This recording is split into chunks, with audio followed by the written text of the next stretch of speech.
Welcome to the first of 4 video oral history interviews.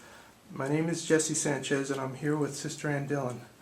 As part of our Centennial celebration, the Rochelle Art Association is presenting the lives and experiences of 4 of our longest standing members. Anyway, thank you, Sister Ann. My full name is Ann Therese Dillon. I'm an Ursuline sister and I live at 502 North Fulton Avenue, Mount Vernon, New York. Great. And were you born here, and how long have you lived in this present address? No, I was born in the Bronx many years ago.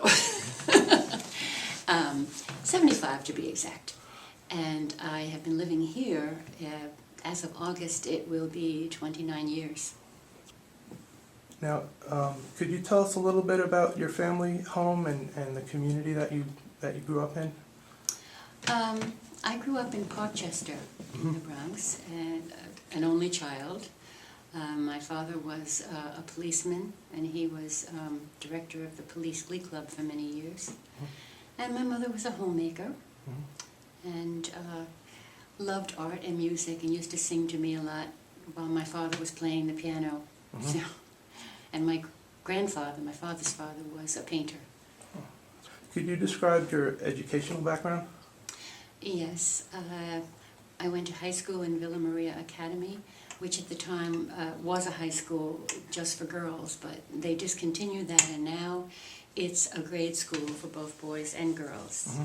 And from there, thank God, I was given an art scholarship to the College of New Rochelle. And after graduating there with departmental honors, I went to Catholic University of America, but that was after I had entered the Ursulines, directly after college. So I got my Master of Fine Arts there in 1963. Could you talk about what effect world events had on your life, such as the Depression, World War I, and World War II? Well, I wasn't around for the first two. Okay. I was a very little girl in World War II. Both my uncles were in the Pacific Theater. My father wasn't, because he was a policeman, so he was in the Home Guard, as it were.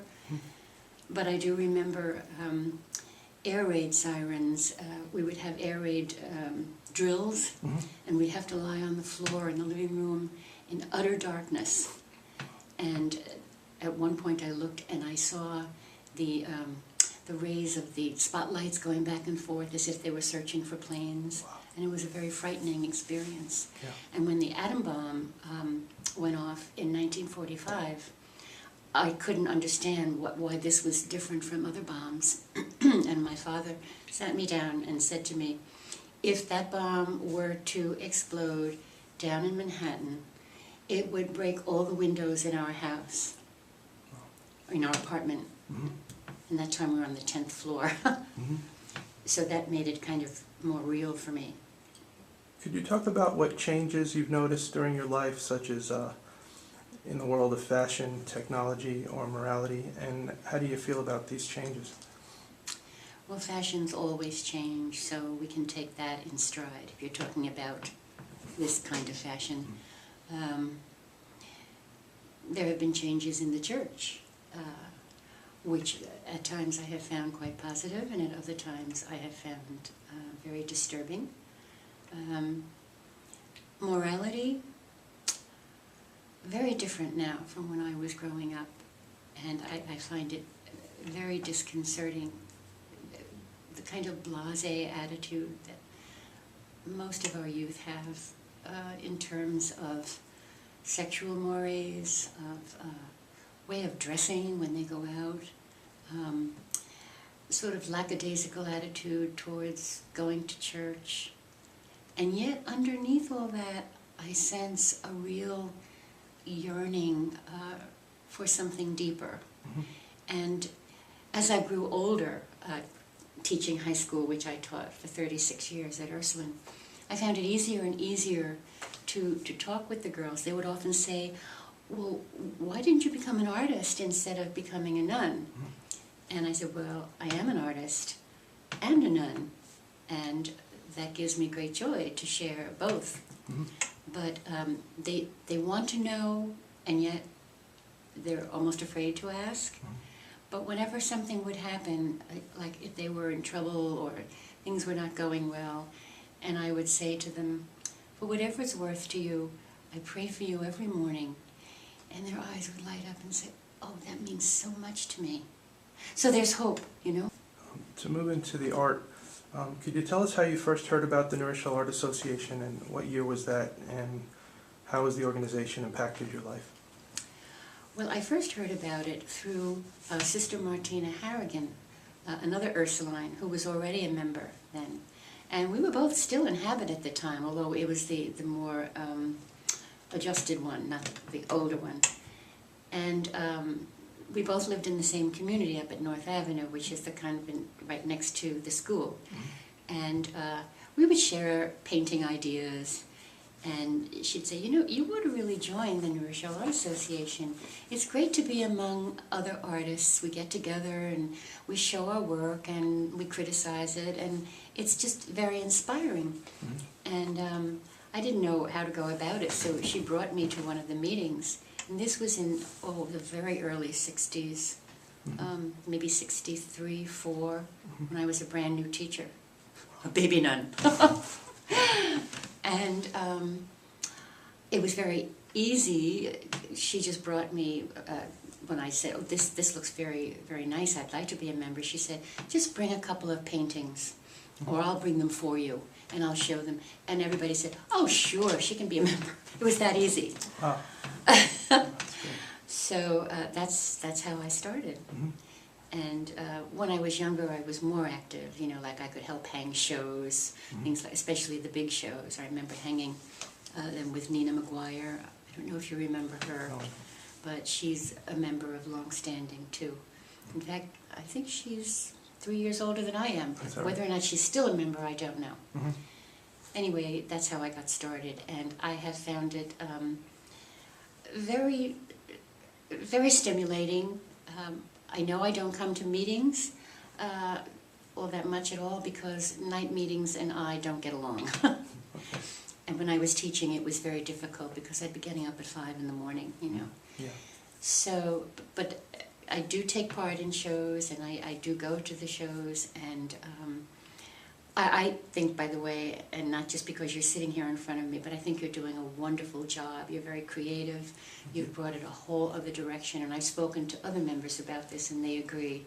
So please stick with it. Could you tell us about your medium, how you you know, why you use it, and what attracted you to the watercolors? Well, actually, I have two favorite media. Watercolor is definitely, as I explained to the girls, it's my fix. I feel that brush sliding across the paper, and I'm just at peace. It's almost like prayer for me. When I paint, I light my candle. It's like I'm asking God to help me, you know, and the whole thing is of a piece, P-I-E-C-E. And I find it a real challenge because it takes a great deal of skill. It's not something that you can do and then fix and cover it over the way you can with oil, which I feel is very easy to use. Yeah. Watercolor, you can do a few little corrections, but you take it too far and you might as well trash it because it's overworked and it's muddy, and we're very good at making mud. But when you get it and it works, there's nothing quite like it. It glows. It's has a transparency to it, a purity to the quality of its color that I find intoxicating. It's wonderful.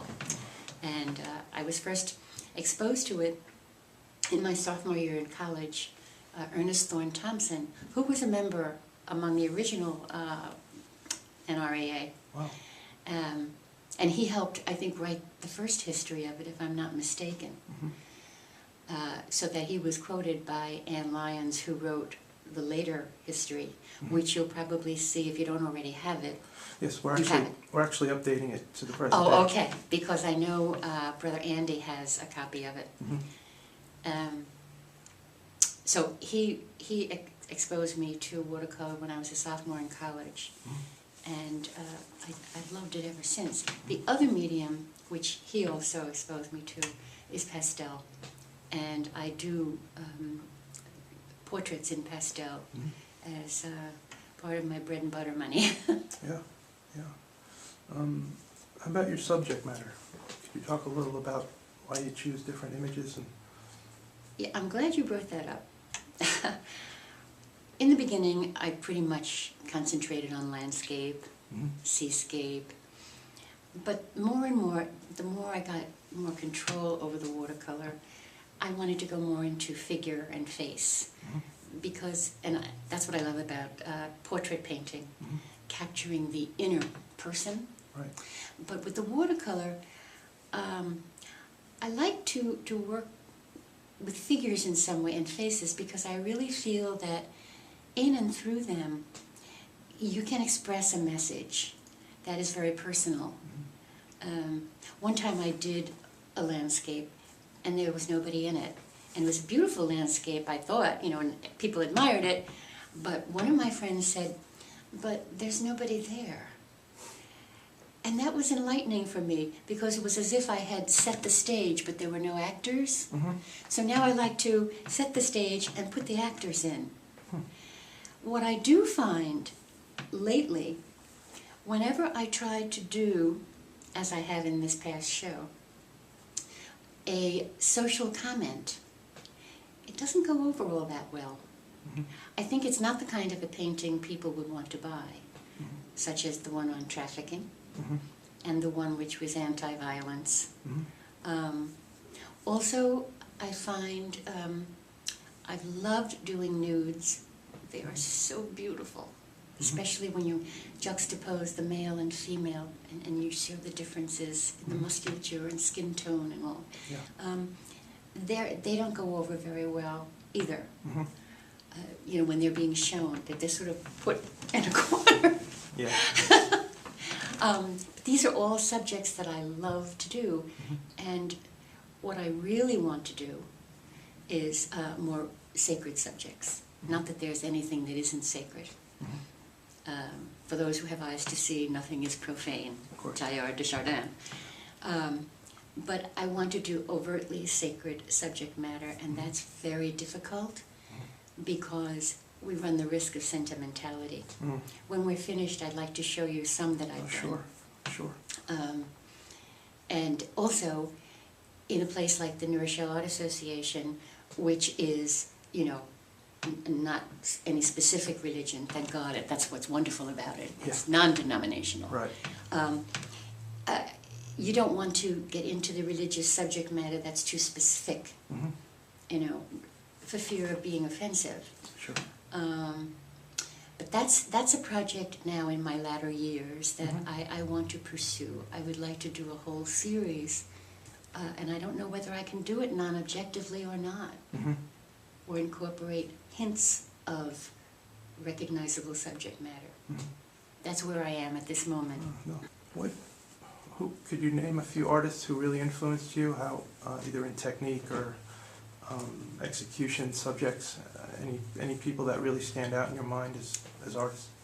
Yes, even though I don't paint like him, I love Van Gogh. I find his work not surreal, because that has a different connotation, but beyond reality. It's inspirational. It's joyful because of his color choices. I'm also a great Rembrandt fan. Those gorgeous self-portraits that are sublime. John Singer Sargent is my hero, as both an oil painter and a watercolorist, as is Winslow Homer. I guess to wrap up, I'm going to ask you a philosophical question. If you would like to keep one thing the same, what would it be? One thing the same. In my life, or in art, in anything at all. One thing the same. All right, I'm going to be very honest. The same, but deeper and deeper, my relationship to Jesus. It's it's the core of my life, Thank you, and my joy. Sister. What words of advice would you like to pass on to future generations or your family? Well, my family is all in heaven. To future generations, be faithful to your dream. First of all, identify it. Test its validity. Bounce it off others who are wiser than you. And when you know it's your best good, then pursue it single-mindedly. And ask God's help. Thank you. Thank you. Thank you so much.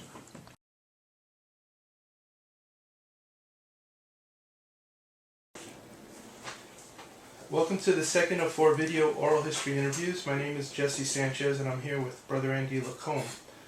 As part of our Centennial celebration, the Rochelle Art Association is presenting the lives and experiences of 4 of our longest standing members. So thank you, Brother Andy. Yeah. Good. Just for the record, could you just say your full name and the address of where you live? Brother Andrew Lacombe Mm-hmm. at the Salesian Provincial House Mm-hmm. at 148 Main Street, New Rochelle, New York. Were you born here, Brother Andy? And also, No. how long have you lived in No, I'm a Canadian. Canadian? I was born in Northern Ontario Okay. on a beef farm. Yeah. Wow. Beef? They raise beef? Yes. Nice. What can you recall about your family home and community that you lived in? Well, I was near a small town, Mm-hmm. town of about 300 people. Mm-hmm. And there was another small town. We were in between 2 towns, which were 8 miles apart, so we were 4 miles from either side.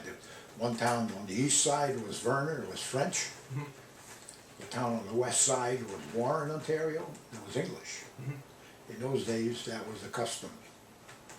All the English got together and all the French got together. Wow. And they seldom mixed for some reason. Really? Although they were very friendly. My grandparents lived not far from us, Mm-hmm. and their children, like my mother and all that, went to the English town because they were a little closer, Right. even though they were French. Mm-hmm. And they knew more English than French, of course. My mother eventually was teaching English. Yeah. Being French, it was very unusual. So, Yeah. but Okay. Could you tell us about your educational background? well, I did my grade school, of course, in a little red schoolhouse, which we used to walk to every day. It was a mile away. Yeah. It was a lot of fun because we were a big family, you know. So Sure. we occupied about 1/4 of the class Mhm. of the school building. Really, your brothers and But our sisters? family, yeah, we were 12 at home. 12. Wow. Where were you in the I'm the second oldest. second oldest? Okay. Yeah. Wow. And from there, where did you? And from there, one day I met the Salesian priest Mhm. who spoke to me about the Salesians around the world, Mhm. and fascinated me Yeah. for some reason. Mhm. I said, wow, I would belong to an organization, you know, a worldwide organization. Yeah. Fantastic. Wow. And then I wasn't sure, of course, if I was going to really stick to that. Mm-hmm. I was a little apprehensive, you know, because there are a lot of rules and regulations in an order, you know, a religious group. Sure. So I said, well, I will try it. If I don't like it, I will leave, and I won't feel bad because I will have tried it Mm-hmm. and satisfied myself Right. that it wasn't for me, you know, so I could do something else very happily Right. Right. without regretting it. Yeah. About what year was this taking place? That was in 1948. 48. I finished my high school over here, my 2 upper grade, 9th and 10th grade, In the States. in Haverstraw, New York. Haverstraw. Okay. Could you tell us about your most memorable experience in school? And also, how do you think your educational experience differs from that of the youth today? Well, first of all, the grade school was very homey Mm-hmm. because of the fact that there were mostly relatives in that school. Mhm. Everybody lived, my grandparents were on this side, Right. my uncles were on that side. Yeah. They all owned the farms, Right. and so, but then, high school, that was in town. Mm-hmm. So we used to have a station wagon would pick us up, Mhm. bring us to school Right. in town. So I did 2 years there in French. Okay. Then when I decided to come to join the Salesians, I came to Haverstraw, New York, at the Marian Shrine, as a matter of fact, Mm-hmm. in Stony Point. Okay. And I finished my high school there. Mhm. Then I decided to join the order. Mhm. I liked it, all the people that I met, the Salesians, Yeah. it was like a family, like home. Mm-hmm. So I applied for a novitiate and I became a member. Nice. And that was in 48? We, Could you tell us about some remarkable people that you remember growing up and how they made an impression on you? yes, we had a superior, Father Giovanni, who was from Italy. Mhm. He was a great builder. And my father was also worked in building. Mhm. So I knew a little bit about building, so that interested me. Mhm. And as a matter of fact, I ended up working for him in construction. Right. So we built schools and gymnasiums, chapels, and Right. all sorts of things. Right. And I eventually became a machine operator and a builder and whatever. Nice. And then I met our architect at the time. We had a brother who was an architect. Mm-hmm. So I began working with him to build whatever he designed. Yeah. So that's how I got interested in architecture. Mm-hmm. And eventually I went to architecture school. Nice.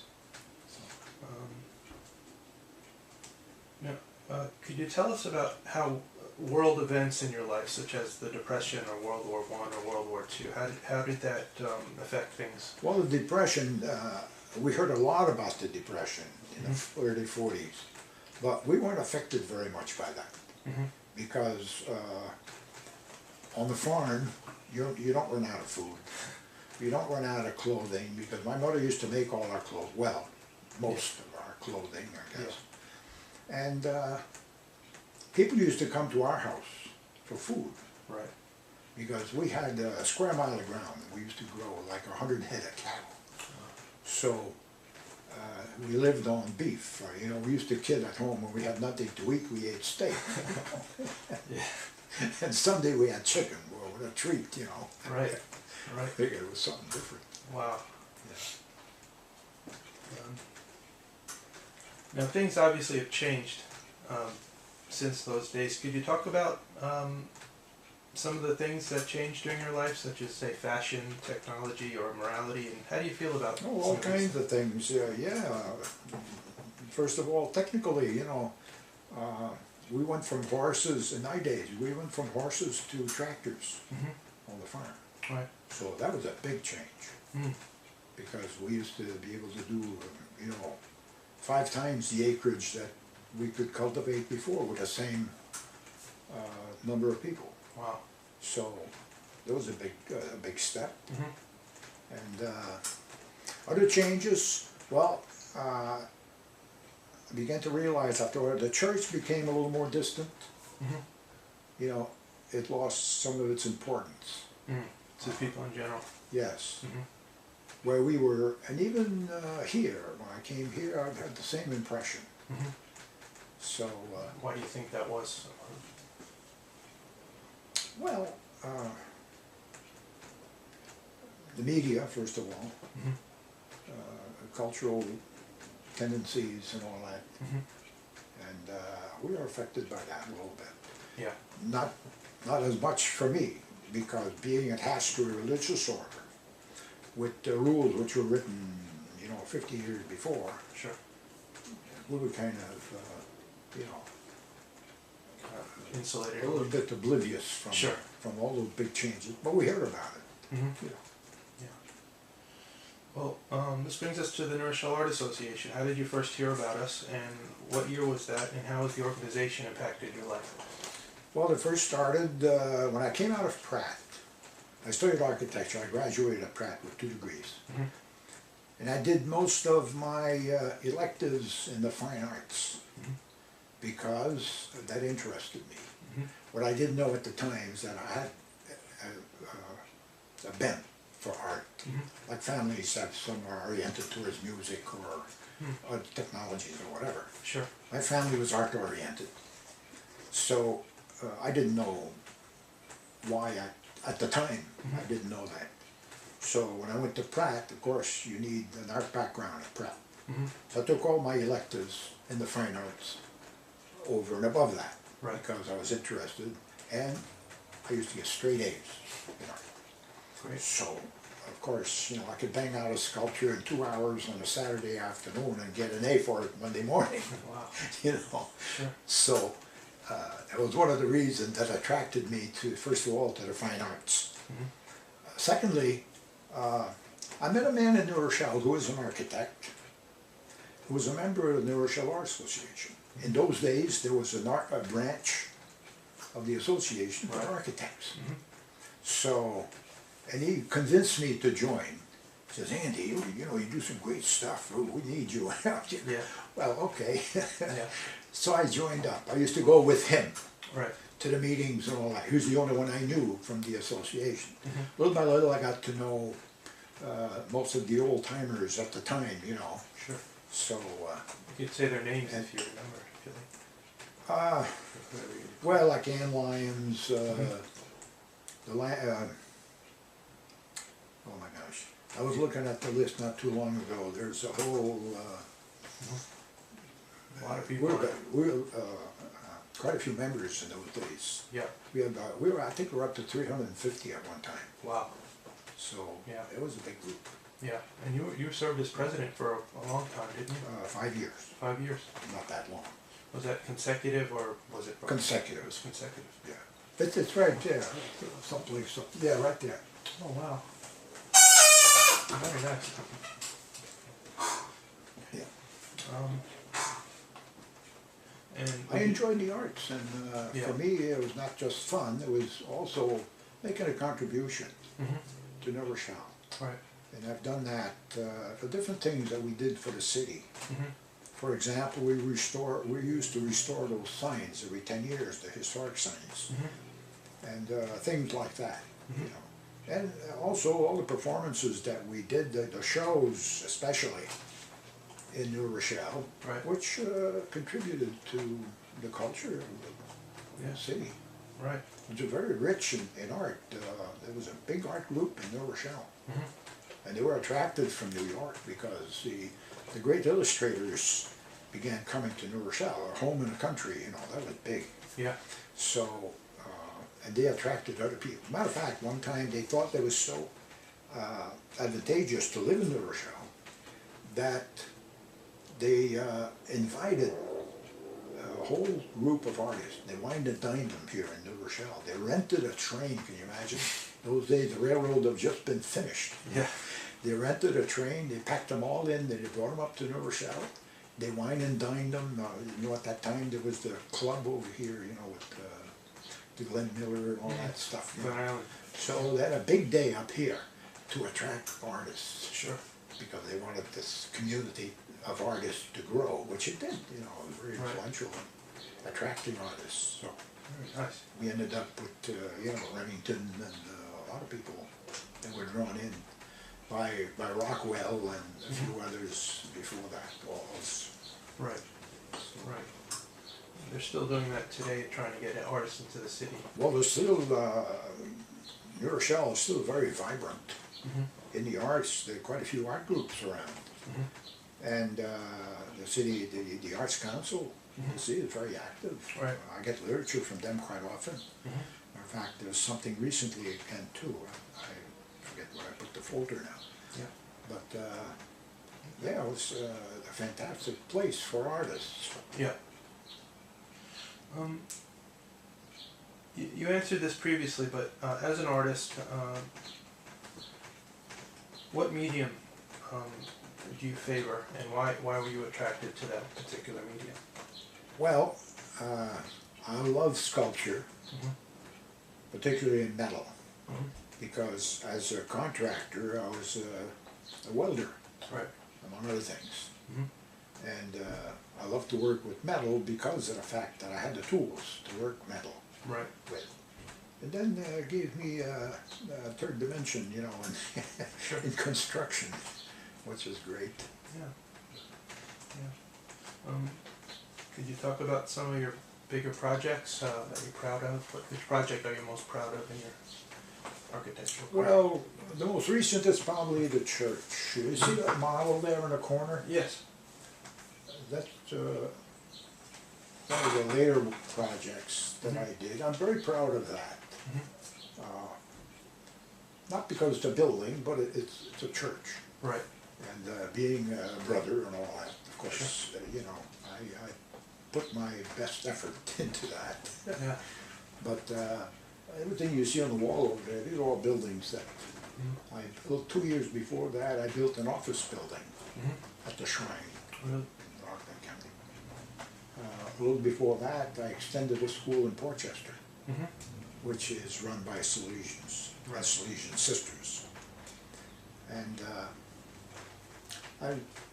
I worked on about 50 major buildings, I would say, in the past 50 years. Wow. Either as an architect, or Mhm. as a builder, or as a contractor, or, Mhm. or whatever, you know, Okay. so. So you mentioned being with other artists through the Rochelle Art Association helped. Is there any other ways that the Art Association has, contributed to your life? Oh, well, absolutely, yes. I learned a lot, Mhm. because in those days too, every month we had either a demonstration Mhm. on watercolor or oil or whatever, or in sculpture, or in crafts, or, in photography, or, Mhm. very varied, broad field. Yeah. And I picked up a lot of ideas, Hmm. and then learned also from others Mhm. about the arts. Yeah. Even the lecture was very useful Mhm. to me, because I was interested in it, so Mhm. I benefited. Right. Now, were these demonstrations, were they held at the library, or before that, where were they? Mostly at the At library. the library? Mhm. But we also, all the meetings I would say at the library, you're right. Mhm. Before the new library, we used to be at the old library at the other end of town. You know where Huguenot and Main join? Sure. On the left-hand side, a little marble building there, was Sure. a Carnegie Library, Right. which ended up being only half the size because Carnegie only gave us half the money. Right. But anyway, it was a beautiful library. Yeah. It had a grand stairwell, and all that, and it was very conducive to displaying, although restricted in exhibition space. Mhm. So when we built the new, Rochelle built the new library, Right. we were very adamant about getting ample space Mhm. for a gallery. Right. And they were very accommodating. There are very few libraries that have a huge art display area. Right. So we were very fortunate. Yeah. And lastly, what words of advice would you like to pass on to future generations or your family? To my family only, or Future generations or your family? yeah. Well, I would say do your best. Your best. Yeah, right. And keep up with the world, Mm-hmm. because it can very quickly leave you behind, Mm-hmm. And technology too. I realized after becoming an architect that technology was very important. Mm-hmm. I was the first one here to have a computer, Mm-hmm. and I was the first one here to get on the internet, and I was pushing that Mhm. because I could see that was the future. Right. So now wireless technology and iPads and all this instant communication, Mm-hmm. it's very, very critical Mhm. to be part of that if you want to you know, grow and to Keep up. keep up with the world, yeah. Wow. Okay, that's really, thank you. Thank you for Well, talking with us. Very It's really good. great. And getting back to your other question too, maybe that's where it's at, you know, keeping up Mhm. for everybody, my family, for the Salesians, for the world in general, for New Rochelle. Yeah. New Rochelle's working hard, trying to keep up with things. I know they were very intent on putting out these wireless devices, you know, for phones, cell phones and all that. Right. And they're still, you know, pushing technology. Mhm. So we're not left behind, really. We're up there That's great. with the rest of the world, I think. Yeah. So great. Well, thanks to people like you. Well, I tried very hard Mhm. to make a contribution. And that's where it's at too. That's how you grow into whether the arts or architecture or whatever. If you make a contribution, then you feel that you can depart, you know, and leave something behind, Mhm. you know, leave your footprints. Right. Matter of fact, I have a famous saying, it says, do not go where the road may lead you. Go instead where there is no road and leave a trail. Beautiful. So, thank you, Brother Andy. And then too, you have to keep up with the world in other ways too.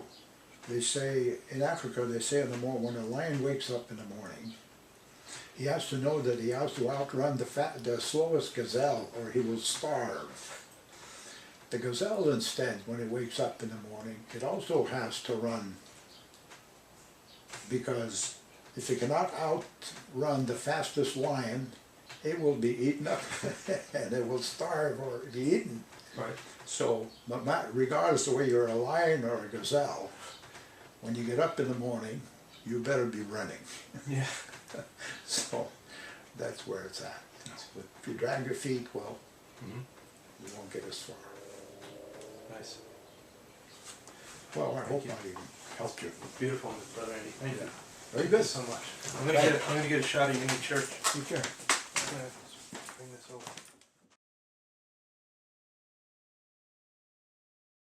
There. Okay. Are we going to have a joint portrait? That's fine. That's fine. That's fine. Ah, Okay, I'm just going to say a couple words to introduce. Welcome to the third of 4 video oral history interviews. My name is Jesse Sanchez and I'm here with Irene Pasternak. As part of our Centennial celebration, the New Rochelle Art Association is presenting the lives and experiences of 4 of our longest standing members. So thank you for being with us. Just to record on the video, could you just tell us your full name and your present address? okay, I can do that. Okay. You want me to do it now? Sure, right? Oh, is you can it talk- running already? It's Oh running, my yeah. goodness. Irene Pasternak, 126 Waikakill Terrace, New Rochelle. Okay. Irene, could you tell us where you were born and how long have you lived here at this present address? About 20 years. 20 years? It was my parents' house before me, And where were you born? in Frankfurt, Germany. Oh, okay. Now, did you grow up there, and could you tell us about what you recall about your family and your home and your community? We came in 1930 from Germany in 1939, and I was almost 12 years old. So I started in 7th grade. But even in Germany, I was taking drawing lessons. I had a teacher who used to take me to the zoo, and we would draw animals together. And my grandfather used to come over. I used to have a lot of colds, which turned out to be allergies, but they didn't know it. And he used to come over and sit next to the bed and draw with me. Oh, that's really nice. So I started very young. Oh, that's great. Now, did you ever study? What's your educational background? I graduated from Rochelle High School, and I studied art, and I studied art for 2 years at the College of New Rochelle with Ernest Thompson in particular. He was another member of the New Rochelle Art Association, Okay. but I guess he wasn't a founding member because this was in 1945. And then I've graduated with a degree in fine arts from Syracuse University. Could you talk about some of the most memorable experiences in school? And also, how do you think your educational experience differs from what's going on today with the youth? Well, my art teacher in high school, Miss Parr, told me I had no talent. And it's possible that I spent the rest of my life trying to prove that she was wrong. Okay. Can you think back and could you talk about what effect world events had on your life, like the Depression or the World Wars? Could you talk about life during that time? Leaving Germany, and we had a large extended family that we were very close to, and almost all of them died in the Holocaust. So that obviously had major effect on me.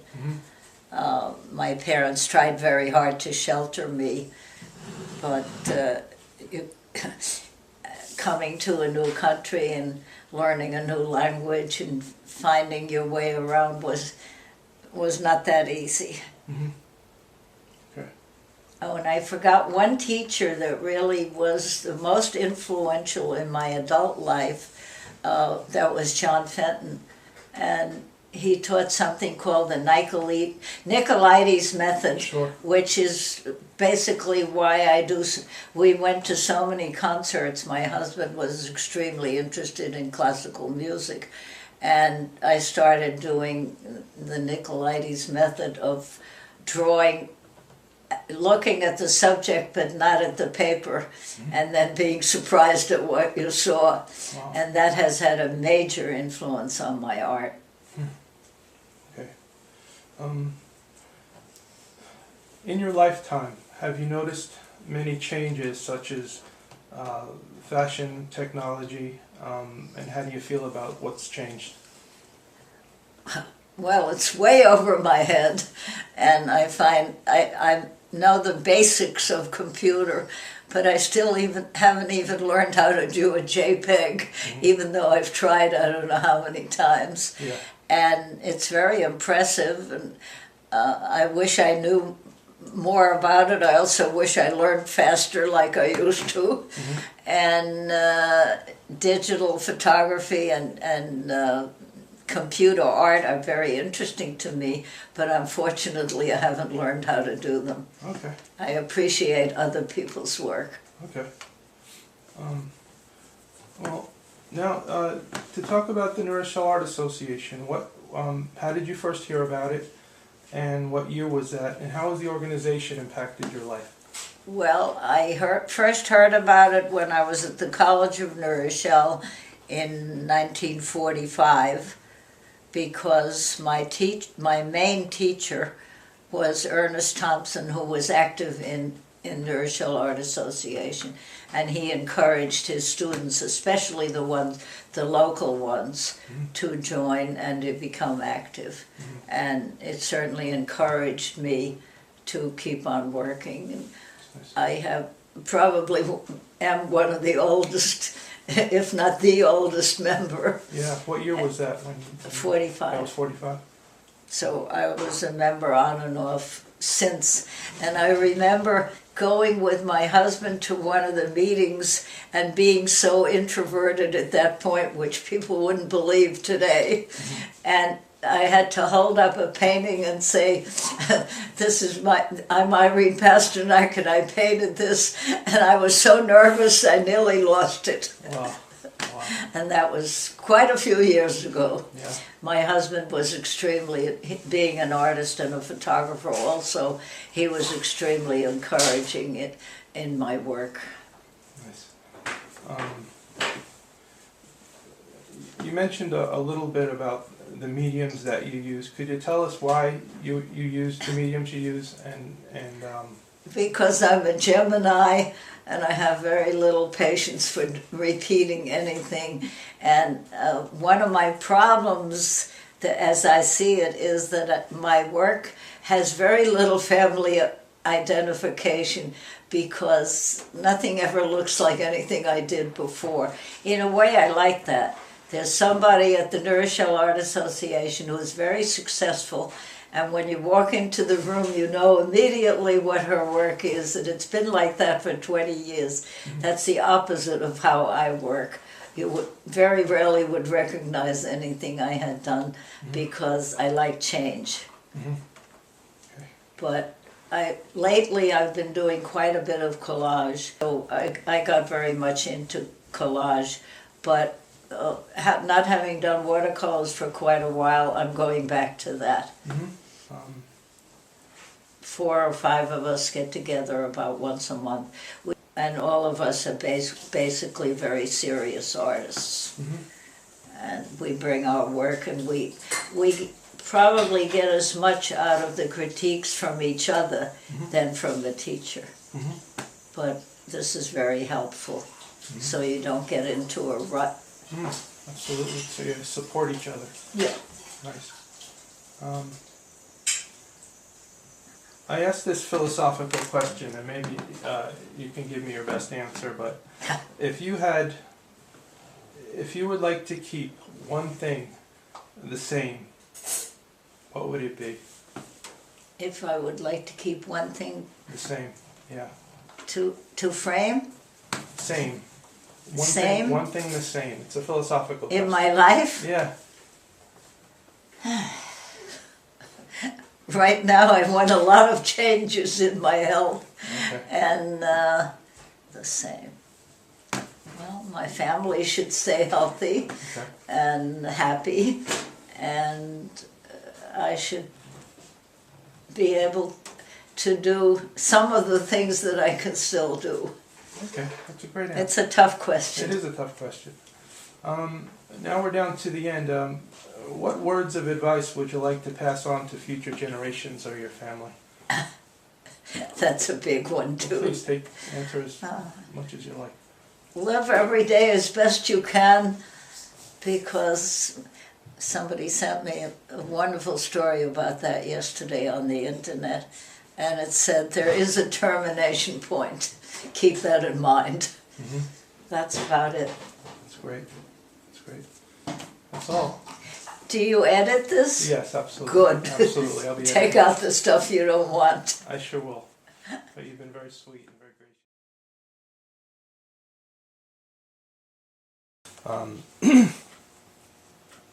Welcome to the 4th of 4 video oral history interviews. My name is Jesse Sanchez and I'm here with Louise Stern.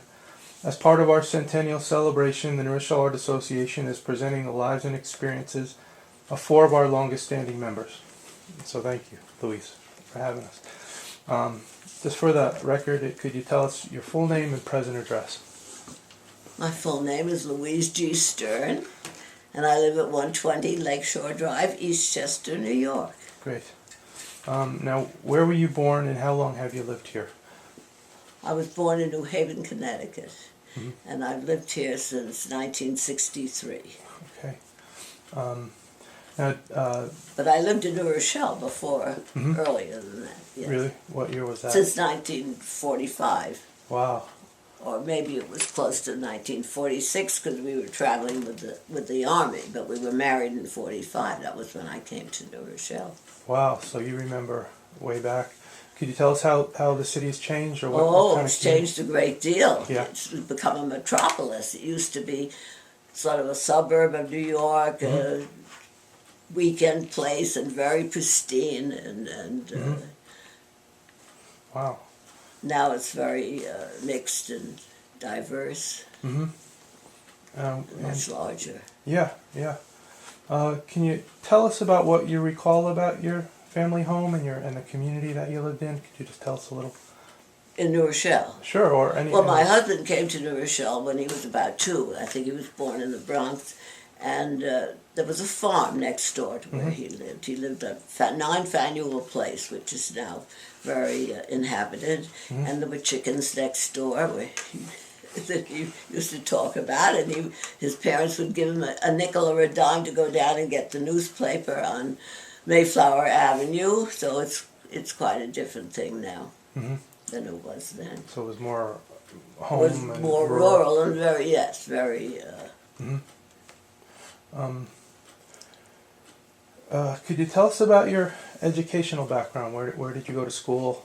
Early on. Well, I in New Haven, I went to a private school. My father was taught at Yale University. He was the first gastroenterologist in Connecticut, but he died very young, unfortunately. And we moved to New York 2 years later. And I was lucky enough to go to a wonderful school called Horace Mann School for Girls. It was not the Horace Mann that you know now that's in Riverdale. It was an experimental school connected with Teachers College, and it really was a fine place. The only problem was we got no marks. We just got check plus or check minus, which it did relieve the pressure. However, I didn't have any pressure at home, so I could have done much better, but I still did pretty well. And then I went to Syracuse, which I did not like. The town was awful at that time, and I transferred, which was very unusual. In those days it was for my senior year, but I didn't lose any time. I had very good marks, and I was a music major. Oh, really? In those days, Yeah. music was very important in my family, and Yeah. but then I graduated from Boston University. My singing teacher taught in New York and 1 day a week in Boston University, and that was my connection, and I loved Boston University. I lived on Fox Hill in the old section with the lots of history and walked through the Commons every day to school. It was great. Wow. Could you talk about how the music influences your work? Oh, it's helped my art a great deal. In 19, well, what year was it now? I think it was 65. I went to the Museum of Modern Art, had a People's Institute, and there was a teacher by the name of Don Stacy, and he influenced me to change from music to art. Wow. And music, of course, has a tremendous influence. And even in Horace Mann, they used to put music on, and we would paint to the music. Oh.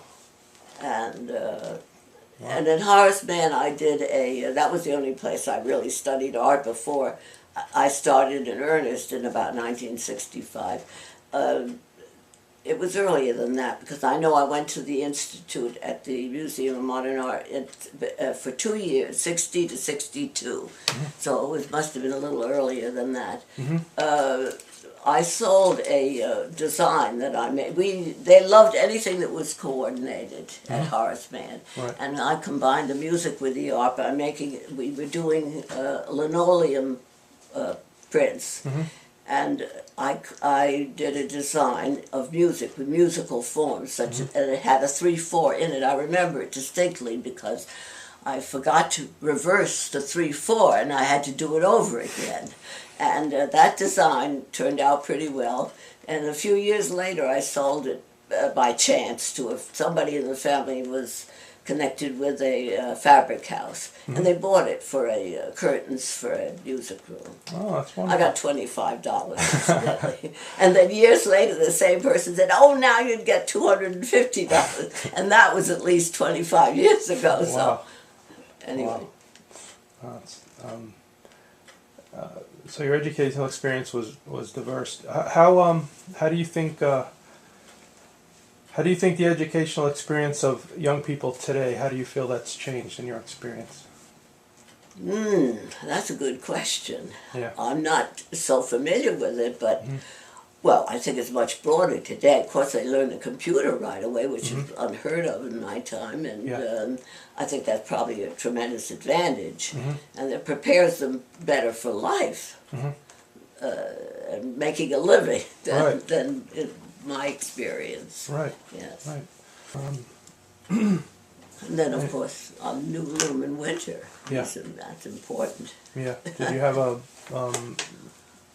Did he look at your work and give you advice? Yes, He did? we exchanged, as a matter of fact. And I guess his wife is no longer living, but he had a son. I remember his son, whom I don't know. Maybe he's still around here. Right.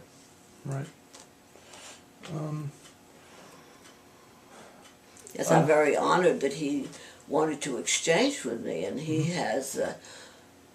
He took one of two works that I did on glass. The only two I ever did with collage on glass. One I have here in my studio, and the other they have. Okay. Now, Right there. okay. Now about, could you talk about what effect world events have had on your life, such as the Depression or World War I or World War II? Wow, and how tremendous. And Yeah. I think it affects my work a lot.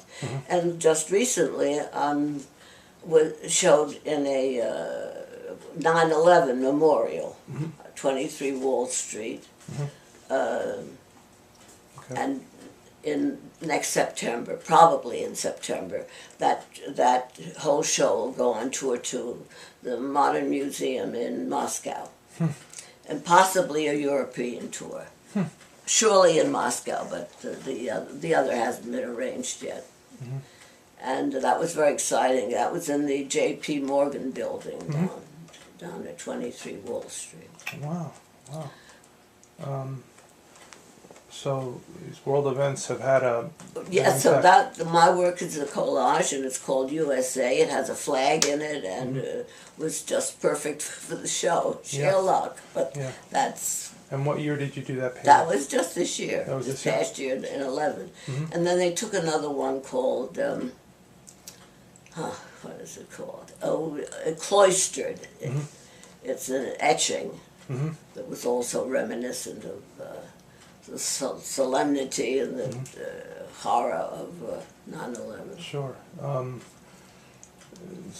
So how often do you use social issues in your work? Very often, Yeah. yes, and I think unconsciously or subconsciously, one is affected by whatever happens in the world. You can't help but be. Sure. Well, speaking of what's going on in the world, you've probably noticed many changes in your life. Could you talk about, say, fashion or technology or even morality, and how do you feel about the way things have changed?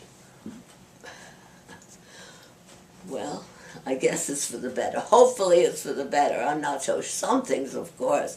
Technology, tremendous advances. I remember taking my mother-in-law through she never drove, and she sat with me while going through a car wash. She never admitted if she was afraid, but when the water poured down in front of us, I know she was astounded. More than astounded. But she never, she would live to be 105, so she had a good long life. Wow. But, And I understand you have a birthday coming up, yes, and how old will you be? If you- 91. God bless, yeah. Well, I guess let's talk about the NRAA Art Association. How did you first hear about it, and how has it affected your life? Well, it gave me my first chance. I think it was one of the first places I exhibited. And since I didn't take up art in earnest until about 1960, when I went to the Modern Museum, to the People's Institute, my father-in-law introduced me to it. He was an old member. And as I say, he took lessons from Charlie Kingham. And I remember going to meetings at the old library on Pintard Avenue. Although I was not terribly active in those days. I don't think I was active until Inga Mayer was the president. I don't know what year that was. Okay. So in what ways has but I won prizes. Sure. In fact, I got embarrassed I won so many prizes, and I expressed my feelings. Sometimes I'm sorry I did, because Yeah. then I stopped winning so many prizes. Wow. Yeah. But now maybe that was just coincidental. But Yeah. yes, I found some of the certificates Mm-hmm. that I've received from there. But it's certainly been very encouraging to me. Now, the medium you use, this collage medium, could you tell us how that developed and why you use it? Why is it Well, such a years comfort? ago I thought it was a recent thing, but it really isn't, because I have found old watercolors that I used. I incorporated some collage because I felt it needed something to bring certain parts out. The watercolor becomes almost too muted, and for contrast. And as a matter of fact, my younger son has some in his house that are watercolors, but they do have collage. Collage. And I have one here in my room over here with a pin in it, some pins in it. I don't know what it Yeah. got me, but I put pins in it as well as paper. So you try to use Other different materials. Yeah. yeah. Yeah. But that was a long time ago. You have a unique name for your pieces. I noticed collograph. Is that what it's called? Where you use cardboard. Yes. Could you talk about that a little? How did that develop? As a matter of fact, I did two photographs I think it was after my husband died. I used some shirt cardboards, and I did many different versions, and one day they were gone, and I don't know what's happened to them. I could have gone on doing that forever, Yeah. and I'm really unhappy that they disappeared. Maybe one day I'll find them somewhere. Sure. I've been asking this next question to people, and most people have trouble answering it, but I'm going to give it to you now. It's a philosophical question. It can apply to any area of your life. It's simply this. If you would like to keep one thing the same, what would it be? Have my husband all my life. Okay. Okay. Okay, that's the first thing that came to mind. So. Good. Now, the last question, finally, what words of advice would you like to pass on to future generations or your family?